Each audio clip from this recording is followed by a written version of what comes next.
Di bulan Juni 2025, Jepang kembali mencatat sejarah kelam. Untuk pertama kalinya sejak 2022, pemerintah melakukan eksekusi mati terhadap seorang pembunuh berantai. Namanya Takahiro Shiraishi, yang dijuluki sebagai Twitter Killer. Ia dikenal karena menggunakan media sosial, khususnya Twitter, untuk mencari korban rentan. Tapi siapa sebenarnya dia? Bagaimana cara kerjanya? Dan mengapa kasus ini begitu penting dalam perdebatan soal hukuman mati di Jepang? Mari kita kupas kisah lengkapnya. Takahiro Shiraishi lahir pada 9 Oktober 1990 di Machida, Tokyo. Awalnya, ia bukan sosok yang menonjol. Tapi setelah dewasa, ia bekerja sebagai scout atau calo di Kabukicho, sebuah distrik hiburan malam di Tokyo yang terkenal dengan klub malam dan industri seks. Scout, di sini maksudnya adalah orang yang menawarkan pekerjaan kepada perempuan untuk masuk ke dunia hiburan malam atau prostitusi terselubung. Di Jepang, profesi ini sering dipandang negatif, karena banyak scout menggunakan bujuk rayu, tekanan psikologis, bahkan ancaman untuk menarik perempuan muda. Shiraishi dikenal sebagai salah satu scout yang menyeramkan. Reputasinya membuat banyak orang di sekitar Kabukicho merasa tidak nyaman. Tapi siapa sangka, karir gelapnya itu hanyalah awal dari kejahatan yang jauh lebih mengerikan. Pada Agustus 2017, Shiraishi pindah ke apartemen kecil di kota Zama, prefektur Kanagawa, sekitar 30 km dari Tokyo. Apartemen ini nantinya jadi tempat teror yang mengguncang Jepang. Lewat Twitter, yang sekarang dikenal sebagai X, ia membuat beberapa akun palsu. Salah satunya menggunakan nama Hanging Pro, artinya kurang lebih, ahli gantung diri. Dari akun itu, ia menyasar pengguna yang menulis tentang keinginan bunuh diri. Modusnya sederhana tapi kejam. Shiraishi berpura-pura empati. Ia menulis pesan seperti, "Kalau kamu merasa tidak sanggup lagi, aku bisa menemanimu mengakhiri hidup." Atau bahkan, "Kalau kamu ingin bunuh diri, aku bisa bantu." Bagi orang-orang yang sedang rapuh secara mental, kalimat seperti itu bisa terdengar seperti uluran tangan. Padahal, itu hanyalah jebakan. Antara Agustus hingga Oktober 2017, hanya dalam waktu kurang dari 3 bulan, Shiraishi berhasil memperdaya 9 orang.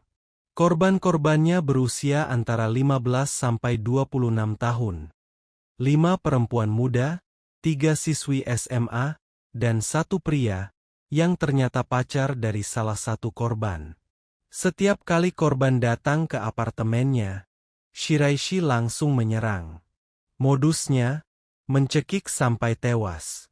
Beberapa korban diperkosa, ada yang dirampok, lalu semuanya dibunuh. Ia bahkan tega membunuh pacar salah satu korban perempuan, hanya karena pria itu berusaha mencari dan melindungi kekasihnya. Semua itu dilakukan untuk menutupi jejak. Dalam kejahatannya, Shiraishi tidak hanya mengambil nyawa, tapi juga menghancurkan keluarga-keluarga korban, meninggalkan trauma yang tak bisa dihapus. Kasus ini terbongkar berkat keberanian seorang kakak korban. Adiknya hilang setelah berinteraksi dengan akun Shiraishi di Twitter. Sang kakak tak tinggal diam. Ia meminta bantuan seorang wanita bernama Yumi untuk pura-pura menjadi korban berikutnya, sambil bekerja sama dengan polisi. Akhir Oktober 2017, polisi akhirnya menggerebek apartemen Shiraishi. Saat ditanya, ia dengan tenang menjawab, "Korban ada di freezer." Begitu masuk, polisi menemukan pemandangan yang mengerikan.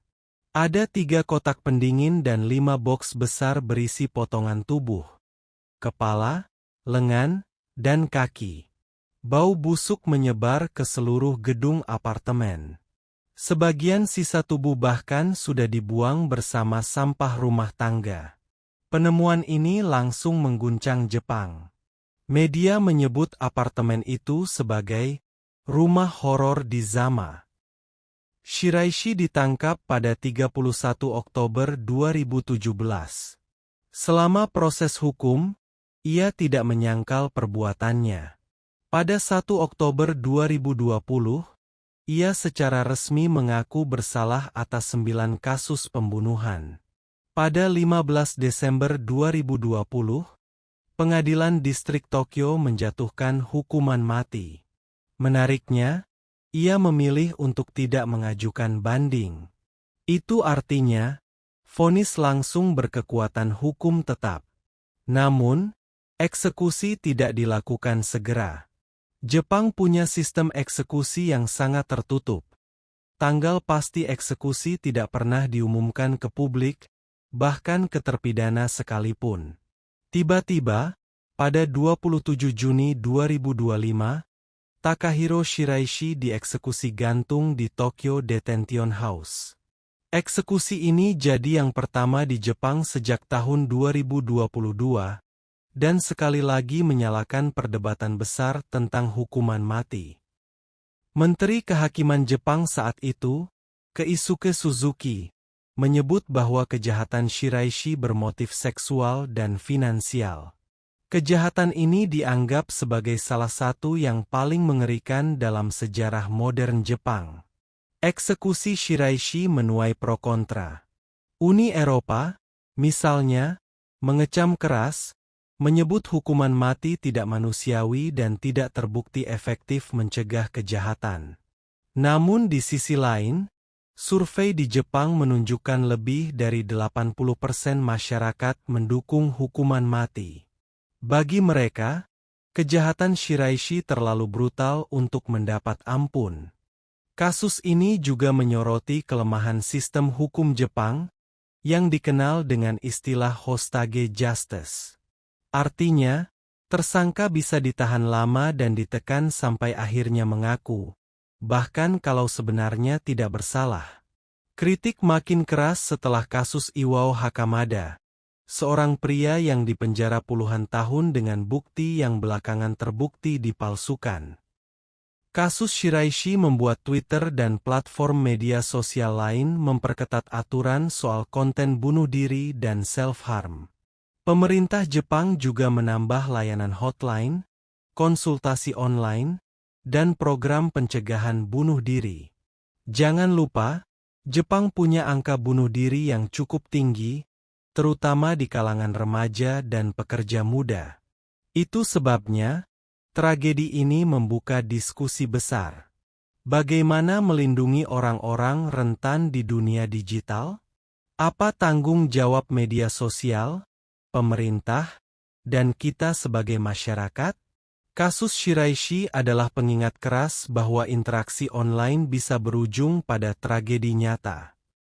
Takahiro Shiraishi, dari seorang scout di Kabukicho hingga menjadi Twitter killer, meninggalkan luka mendalam di Jepang.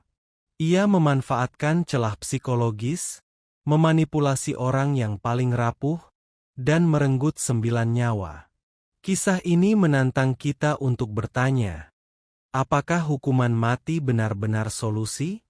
Atau justru perlu reformasi hukum dan pendekatan yang lebih manusiawi? Yang pasti, tragedi ini mengingatkan kita untuk lebih peka terhadap orang di sekitar, terutama mereka yang menunjukkan tanda-tanda depresi atau keinginan mengakhiri hidup.